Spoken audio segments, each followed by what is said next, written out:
நல்ல செவலை பார்த்து நல்ல பந்தயம் எடுத்த செவலை பார்த்து அதுக்கு இந்த பொட்டையை போட்டால் கரெக்டாக இருக்கும். நல்ல பொட்டையை பார்த்து ரெண்டையும் ப்ரீடு பண்ணி முட்டையிட வச்சு அடை உட்கார இன்னொரு பொட்டையில் வச்சா ஒரு குஞ்சு கூட பொரிக்கலை ஃப்ரெண்ட்ஸ்.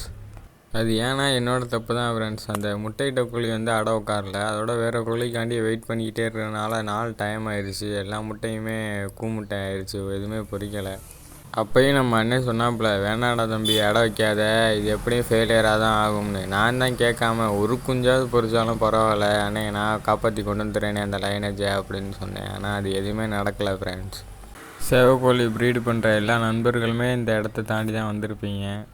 நான் ஒன்று நினச்சிருந்தேன், அது ஒன்று நடக்குது ஃப்ரெண்ட்ஸ். வச்சது மொத்தம் 10 முட்டை, அதில் 5 முட்டையை கோழியை பார்த்து குடிச்சு. சரி 5 முட்டையில் ஏதாவது ஒரு குஞ்சாவது பொரிக்கான்னு பார்த்தா அதில் எதுவுமே பொரிக்கல, 5 முட்டையுமே முட்டை. நமக்கு இந்த ப்ரீடு ஃபெயிலியர் ஆகிடுச்சு ஃப்ரெண்ட்ஸ். ப்ரீடர்னு வந்துட்டால் நம்ம இதெல்லாம் ஹேண்டில் பண்ணி தான் ஃப்ரெண்ட்ஸ் ஆகணும், வேறு வழி இல்லை. பார்த்துக்கலாம், வரது வரட்டும்.